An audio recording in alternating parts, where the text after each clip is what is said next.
আল্লাহর দেওয়া নিয়ামত আমরা প্রতিনিয়ত কি করছি? অক্সিজেন গ্রহণ করছি। এইভাবে আল্লাহর দেওয়া নিয়ামতে আমরা বেঁচে আছি। এরপরেও যদি আমরা সেই আল্লাহর সঙ্গে শিরক করি, তাহলে চিন্তা করে দেখেন সেটা মহা অপরাধ হবে কিনা, আল্লাহর প্রতি সবচেয়ে বড় জুলুম হবে কিনা।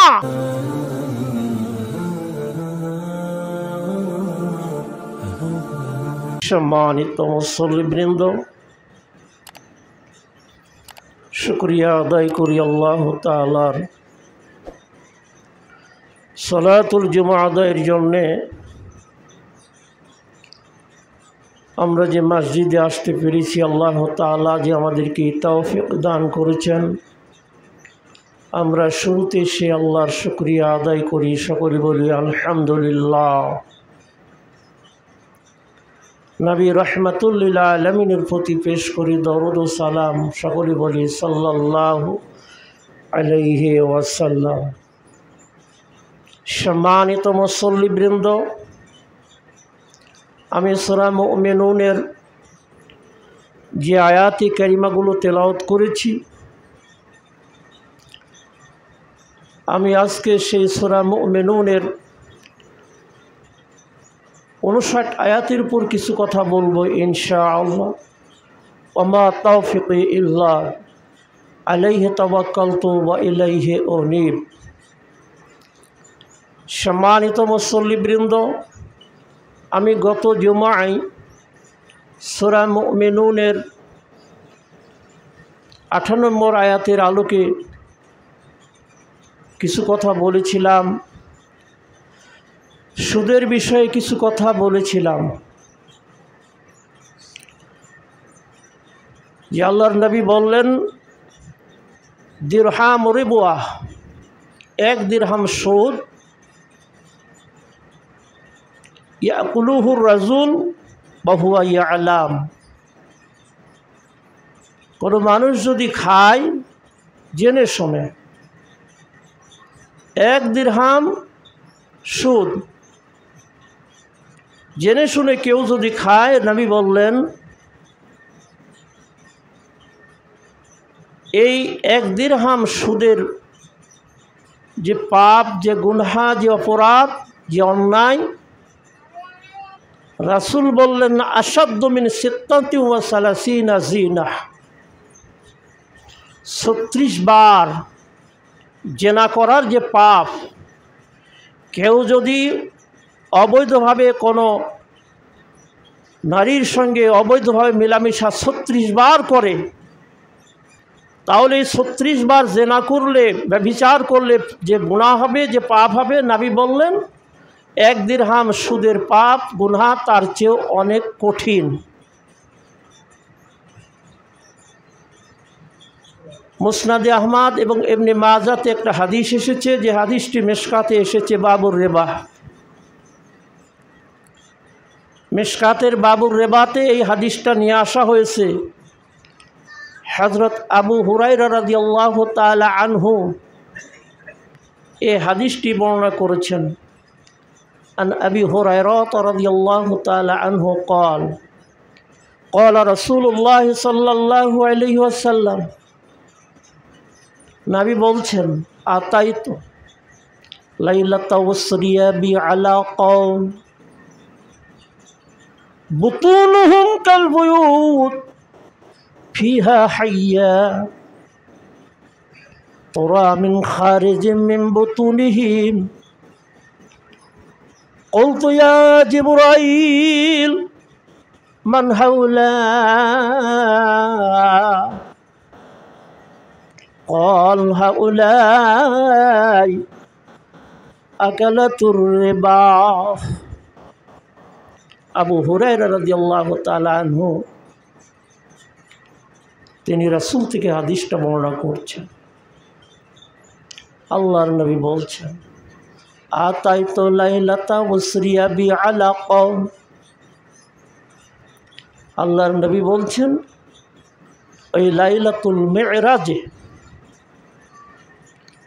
লাইলাতুল মিরাজে আল্লাহর নবী কি করছেন? জাহান্নাম দেখছেন, জাহান্নামীদের শাস্তি তিনি প্রত্যক্ষ করছেন। কোন অপরাধের কি শাস্তি কিভাবে দেওয়া হচ্ছে। জাহান্নাম ঘুরে ফিরে দেখছেন, জাহান্নামীদের শাস্তি প্রত্যক্ষ করছেন, কোন অপরাধে কি শাস্তি দেওয়া হচ্ছে। নবী বলছেন, আতাইতু লাইলাতা উসরিয়া বি আলা কওম, ওই লাইলাতু উসরিয়া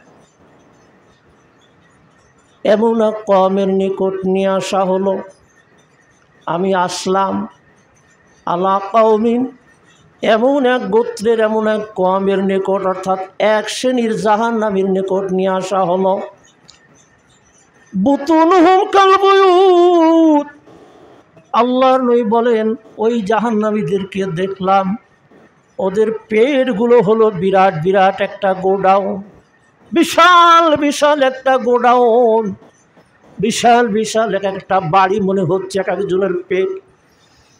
ফিহা হাল ফিহাল হাইয়া, আর সেই মানুষগুলোর পেটের মধ্যে অসংখ্য সাপ কিলবিল করছে, তাকে দংশন করছে।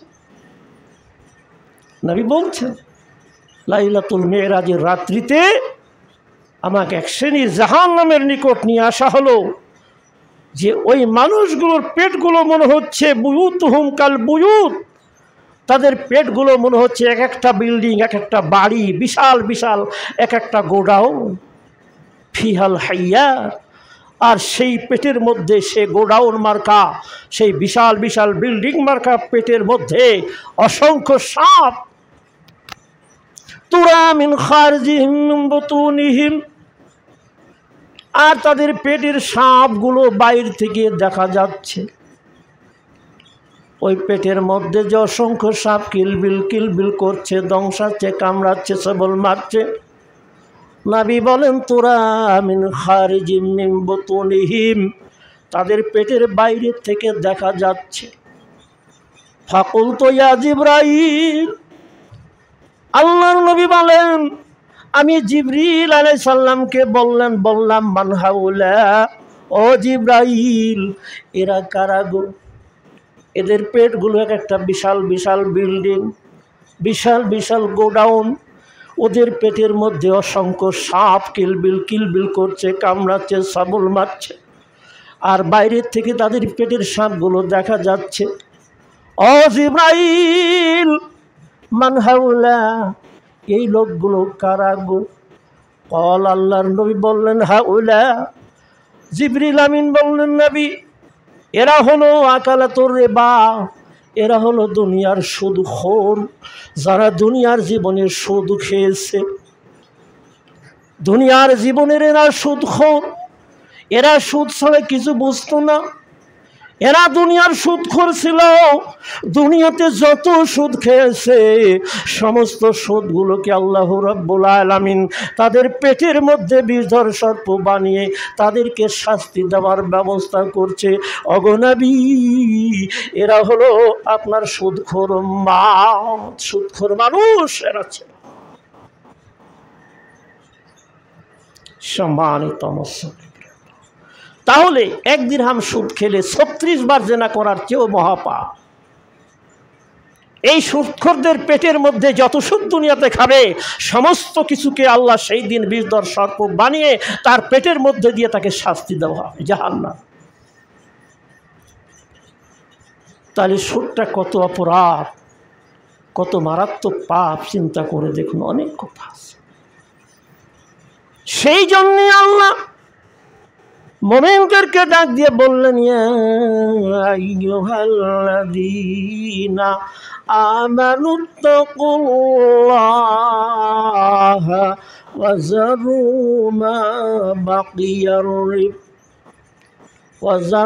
মা বাকিয়া মিনার রিবা ইন কুনতুম মুমিনিন।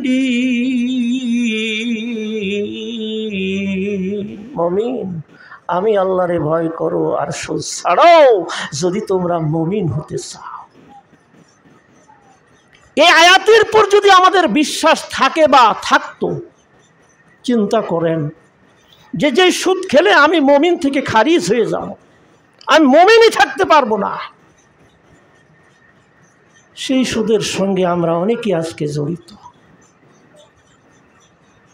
সুদের সঙ্গে জড়িত। সম্মানিত, আমি যে কথা বলছিলাম যে আল্লাহর আয়াতের পর যার ঈমান আছে থাকবে, আল্লাহর আয়াতকে যারা বিশ্বাস করবে তারা এই ধরনের অন্যায় করে না, করবে না, বরং এই মানুষগুলো যেখানে ভালো সেখানেই তারা ছুটবে, তারা ভালো কাজেই তাদেরকে পাওয়া যাবে। 59 নম্বর আয়াতে আল্লাহ রাব্বুল আলামিন বলছেন, বাল্লাযীনা হুম বিরাব্বিহিম লা ইউশরিকুন।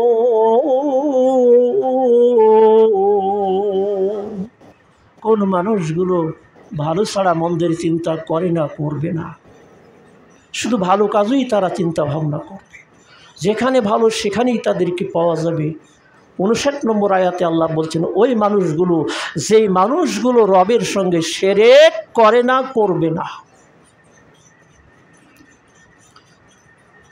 শিরকের অপরাধ থেকে যেই মানুষগুলো বেঁচে থাকার চেষ্টা করছে, এই মানুষগুলো ভালো ছাড়া কোনোদিন মন্দের চিন্তা করে না, করবে না। শিরকের মতো অপরাধ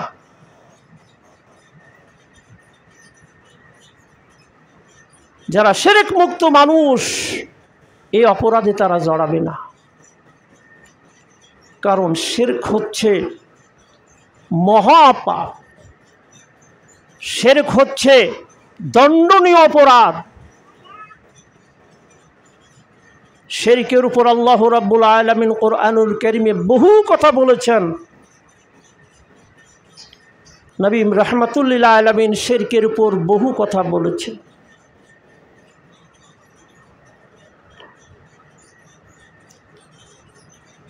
ইন্নাল্লাহ, সূরা নিসা 48 এবং 116 নম্বর এই দুটো আয়াতে কারিমায় শিরক সম্পর্কে আল্লাহ কি বলেছেন। কোরআন খুলবেন, দেখবেন সূরা নিসার 48 নম্বর আয়াত এবং 116 নম্বর আয়াতে প্রায় একই কথা বলেছেন। কি বলেছেন? ইন্নাল্লাহা লা ইয়াগফিরু আন ইউশরাকা বিহি ওয়া ইয়াগফিরু মা দুনা যালিকা লিমান ইয়াশা ওয়া মান ইউশরিক বিল্লাহি ফাকাদ ইফতারা ইসমান আযীমা। 116 নম্বর আয়াতে একই কথা বলে আয়াতের শেষে আল্লাহ বলছেন, ওয়া মান ইউশরিক বিল্লাহি ফাকাদ দাল্লা দালালাম বাঈদা।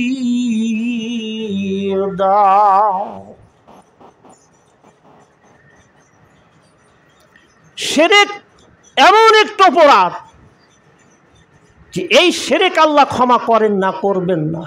তবে আমি শিরক করে ফেলেছি, শিরকের অপরাধে জড়িয়ে পড়েছি, এটা বোঝার পরে আমি যদি সেই শিরকের প্রতি অনুতপ্ত হয়ে অনুশোচনা করে, আমি যে শিরকের গুনাহ করেছি এই গুনাহের প্রতি অনুতপ্ত হয়ে অনুশোচনা করে যদি আমি আল্লাহর কাছে তওবা করি, এই শিরকে আর জড়াবো না, এই শিরকের অপরাধ আর করবো না, এইভাবে যদি আল্লাহর কাছে তওবা করে আমি যদি শিরক থেকে ফিরে আসি, তাহলে আল্লাহ আমার এই শিরক কি করবেন? মাফ করবেন, অন্যথায় আল্লাহ মাফ করবেন না।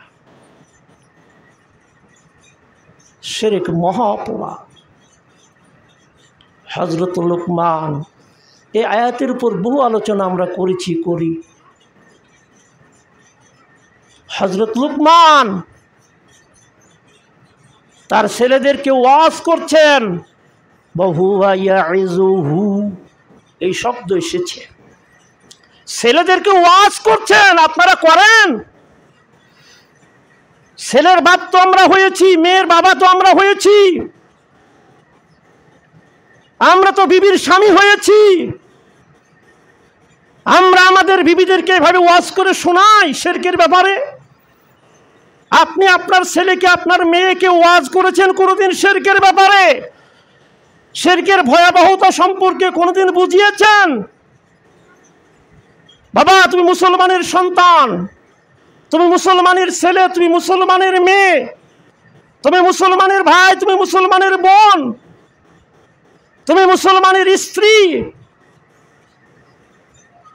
আমরা কোনোদিন এইভাবে তাদেরকে বুঝিয়েছি শিরক মুসলমানের জন্য হারাম, অতএব তোমরা শিরকের সঙ্গে জড়াবা না, শিরকের যে কর্মকাণ্ড রয়েছে সেগুলো ধারে কাছেও যাবা না, সব সময় শিরকের অপরাধ থেকে নিজেদেরকে মুক্ত করে রাখার চেষ্টা করবা।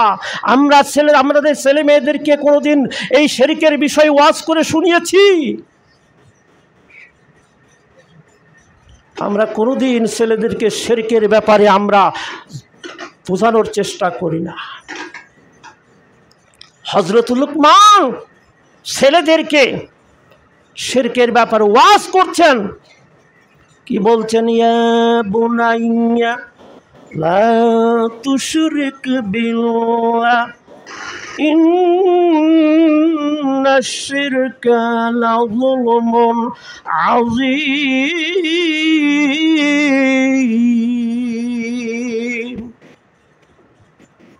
বাবা, শিরক করুন আল্লাহর সঙ্গে, কারণ এই শিরক হচ্ছে আল্লাহর উপর সবচেয়ে বড় জুলুম, বড় অত্যাচার। আল্লাহর জমিন, আসমান আল্লাহর, সে আসমান থেকে আল্লাহ রহমতের বৃষ্টি জমিনে বর্ষাচ্ছেন, সেই বৃষ্টির পানিতে জমিন সিক্ত হচ্ছে, চাষাবাদ করছি, সেখান থেকে আল্লাহ ফসলের মাধ্যমে আমাদের রিজিকের ব্যবস্থা করে দিচ্ছেন, সেই রিজিক আমরা উদর পূর্ণ করে খাচ্ছি। আল্লাহর দেওয়া নিয়ামত, আমরা প্রতিনিয়ত কি করছি? অক্সিজেন গ্রহণ করছি। এইভাবে আল্লাহর দেওয়া নিয়ামতে আমরা বেঁচে আছি। এরপরেও যদি আমরা সেই আল্লাহর সঙ্গে শিরক করি, তাহলে চিন্তা করে দেখেন সেটা মহাপরাধ হবে কি না, আল্লাহর প্রতি সবচেয়ে বড় জুলুম হবে কি না। আমার বিবির সমস্ত দায় দায়িত্ব আমি পালন করছি, তার খাওয়া দাওয়া থেকে শুরু করে, তার পোশাক পরিচ্ছদ থেকে শুরু করে, তার যাবতীয় কিছু প্রয়োজন আমি বহন করছি স্বামী হিসাবে। আর সেই আমার বিবি যদি অন্য কাউরির সঙ্গে প্রেম নিবেদন করে, বলেন এটা কি স্বামীর প্রতি সেই স্ত্রীর সবচেয়ে বড় জুলুম হবে না? তো যেই শিরক হচ্ছে আল্লাহর উপর সবচেয়ে বড় জুলুম, সবচেয়ে আল্লাহর প্রতি বড় অত্যাচার, সেই জুলুমের সঙ্গে, সেই শিরকের সঙ্গে আমাদের ছেলেমেয়েরা আজকে জড়িয়ে যাচ্ছে। আমরা তাদেরকে কোনোদিন এ ব্যাপারে ওয়াজ করে বোঝাই না। মুসলমানের সন্তান সব সময় শিরক এবং বিদআতের বিরুদ্ধে তাদের অবস্থান হবে, তারা কখনো শিরক বিদআতের অনুকূলে থাকবে না। অথচ আজকে দেখা যাচ্ছে শিরকের বিরুদ্ধে কথা বললে, বিদআতের বিরুদ্ধে কথা বললে আজকে বহু মুসলমানের বাচ্চা বেজার হয়, রাগ করে। আমাদের বাংলাদেশে আমি হিন্দু ভাইদের কথা বলবো না, কারণ তাদের ধর্মে মূর্তি পূজা বলেন আর প্রতিমা পূজা বলেন, ইসলামে এগুলো আমরা এলাও করি না, এগুলোকে শিরক বলে জানি। কিন্তু তাদের ধর্মে সেগুলো পুণ্যের কাজ, ওই সকল কাজ করলে তারা আখিরাতে স্বর্গে যেতে পারবে, সে বিশ্বাস নিয়ে হিন্দুরা মূর্তি পূজা করে, প্রতিমা পূজা করে। আমি ওদের ব্যাপারে বলছি না, কিন্তু ইসলাম ধর্মে তো এগুলোকে হারাম করা হয়েছে। এইগুলো তো মুসলমানের বাচ্চারা কোনোদিন করতে পারে না। সন্তান দেওয়ার মালিক আল্লাহ, ছেলে দেওয়ার মালিক আল্লাহ, মেয়ে দেওয়ার মালিক আল্লাহ, নির্বাচনে জিতানোর মালিক হচ্ছেন আল্লাহ। অথচ এই মুসলমানের বাচ্চারা মায়ের খেদমত করে না, বাপের খেদমত করে না, ভাই বোনের সাথে সুসম্পর্ক রক্ষা করে না, অথচ তারা চাউল ডাউল নিয়ে, গরু ছাগল নিয়ে ওই কবরে জোড়ায়, খালি হাতেও যায় না, কিছু নিয়ে যায়। ওর কি একটু বিবেক দংশন করে না? আমার এই গরু কি মরা মানুষটা খাবে? কবরের মানুষটা কি আমার এই দেওয়া চাউলগুলো নিবে? এগুলো তো কবরকে কেন্দ্র করে এক শ্রেণীর ধান্দাবাজ, তারা এগুলো করতেছে। আমরা ওগুলো নিয়ে যাই, তারপরে বলি বাবা আমার ছেলে হচ্ছে না, আমাকে ছেলে দাও, আমাকে মেয়ে হচ্ছে না, মেয়ে দাও। যতগুলো বাংলাদেশের মাজার নামের যতগুলো জায়গা আছে, সমস্ত জায়গাতে এগুলো শিরক হচ্ছে, এবং সেগুলো করছে মুসলমানের বাচ্চারা। কি করে মুসলমানের এই সকল শিরক করতে পারে? ছেলে দিবেন কে? আল্লাহ। মেয়ে দিবেন কে? আল্লাহ। নির্বাচনে আমাকে সফলতা দান করবেন কে? আল্লাহ। অথচ আমরা দৌড়াই, এই সকল শিরকগুলো মুসলমানের আজকে বাংলার জমিনে করছে। দিন যতই যাচ্ছে আজকে বাংলার জমিনের শিরকের জায়গাগুলো আরও প্রসারতা লাভ করছে। অনেক কথা তো যাই হোক, শিরক হচ্ছে মহাপরাধ। আমরা যারা মুসলমান, আমাদের দায়িত্ব হলো, আমাদের কর্তব্য হলো ছোট থেকে আমাদের ছেলে মেয়েদেরকে শিরকের ব্যাপারে সতর্ক করতে হবে। আমার ছেলেরা, আমার মেয়েরা যেন এই না জানার কারণে, না বোঝার কারণে যেন শিরকের সঙ্গে জড়িয়ে যেতে না পারে। যদি শিরকের সঙ্গে জড়িয়ে যায়, কাল কিয়ামতের কোর্টে এই ছেলেই আমার বিরুদ্ধে আল্লাহর কাছে কি করবে? মামলা দায়ের করবে। আল্লাহকে বলবে, রব্বানা ইন্নানা আতা'না সা'দাতানা ওয়া কুবারা'না। আল্লাহ নেতাদের আনুগত্য করেছি। এই যে আকাবির নিয়ে এখন দেখছেন না মিডিয়া, বিভিন্ন মিডিয়ায় আজকে আকাবির নিয়ে কি তোলপাড় চলছে। আকাবির মানে যারা মুরব্বী, অবশ্যই তাদেরকে মানব, তাদেরকে সম্মান করব, তাদেরকে শ্রদ্ধা করব, তাদেরকে মূল্যায়ন করব।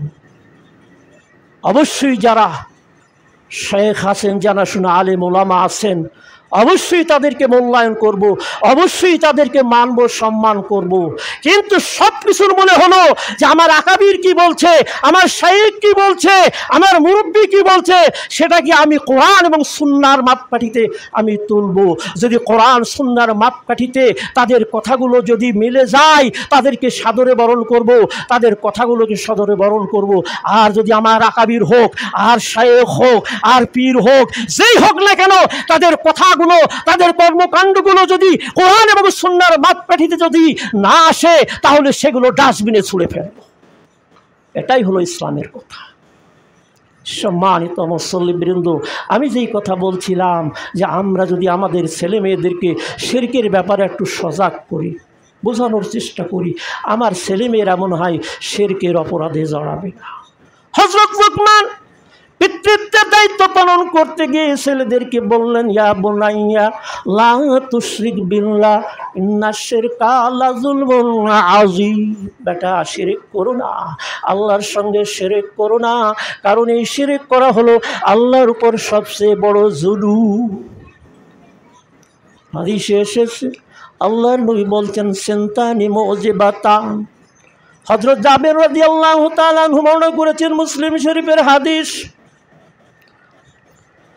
নবী বলছেন, দুইটা জিনিস মানুষের জন্য ওয়াজিব করে দেয়। আল্লাহর নবীর সাহাবীরা জানতে চাইলেন, মাল মুজিবাতান। ওগো নবী, যেই দুটো জিনিস মানুষের জন্য ওয়াজিব করে দেয়, সেই দুটো ওয়াজিবকারী জিনিস কি, বিষয় কি? আল্লাহর নবী বললেন, মাম্মাতা লা ইউশরিক বিল্লাহি শাইয়ান দাখালাল জান্নাহ। নবী বললেন, সাহাবীরা শোনো, উম্মত আমার শোনো, কেউ যদি শিরক না করে মারা যায়, কোনো ধরনের শিরক তার মধ্যে নাই, কারণ শিরক তো বহু ধরনের শিরক আছে। শাইয়া শব্দ এসেছে, কোনো শিরক সে করলো না, এমত অবস্থায় শিরক মুক্ত জীবন নিয়ে যদি মৃত্যুবরণ করে, আল্লাহর নবী বললেন, দাখালাল জান্নাহ, সে হলো জান্নাতি, অর্থাৎ সে তার জন্য আল্লাহর জান্নাত ওয়াজিব হয়ে যায়। শিরক মুক্ত জীবন নিয়ে আমি যদি মৃত্যুবরণ করতে পারি, তাহলে আমার জন্য আল্লাহর জান্নাত ওয়াজিব হয়ে যাবে। অপরদিকে আল্লাহর নবী বললেন, মাম্মাতা লা ইউশরিক বিল্লাহি শাইয়া দাখালান নার। আল্লাহর নবী বললেন, কেউ যদি শিরকের অপরাধ করে মৃত্যুবরণ করে, আল্লাহর নবী বললেন তার জন্য জাহান্নাম ওয়াজিব। সূরা মাইদা ৭২ নম্বর আয়াত খুলবেন। সূরা মাইদার ৭২ নম্বর আয়াতের মধ্যে এই কথা আল্লাহ বলছেন, ইন্নাহু মান ইউশরিক বিল্লাহ, ইন্নাহু মান ইউশরিক বিল্লাহ ফাকাদ হারামাল্লাহু আলাইহিল জান্নাহ ওয়া মাওয়াহুন নার। সূরা মাইদার ৭২ নম্বর আয়াতের মধ্যে এই কথা আল্লাহ পরিষ্কার করে জানিয়ে দিয়েছেন। ইন্নাহু মান ইউশরিক বিল্লাহ, নিশ্চয় যে আল্লাহর সঙ্গে শিরক করবে, আমি হই, আপনি হই, যে বা যারা শিরক করবে, আল্লাহ বলছেন ফাকাদ হারামাল্লাহ আলাইহিল জান্নাহ, স্বয়ং আল্লাহ নিজেই বলছেন আমি আল্লাহ তার জন্য আমার জান্নাতকে হারাম করে দিব। হারাম হয়ে যাবে না, হারামা শব্দ এসেছে। হারামা মানে হচ্ছে কোনো একটা জিনিস হারাম করে দেওয়া, হারাম হয়ে যাওয়া।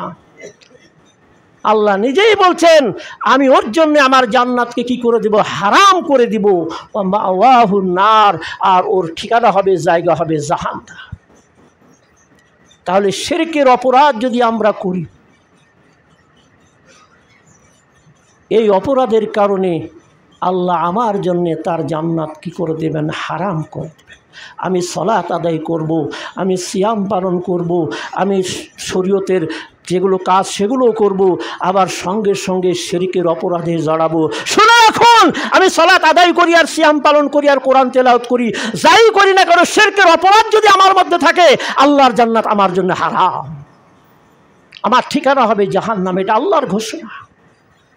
আল্লাহ রাব্বুল আলামিন পরিষ্কার করে বলেন ওয়াল্লাযীনা হুম বিরাব্বিহিম লা ইউশরিকুন,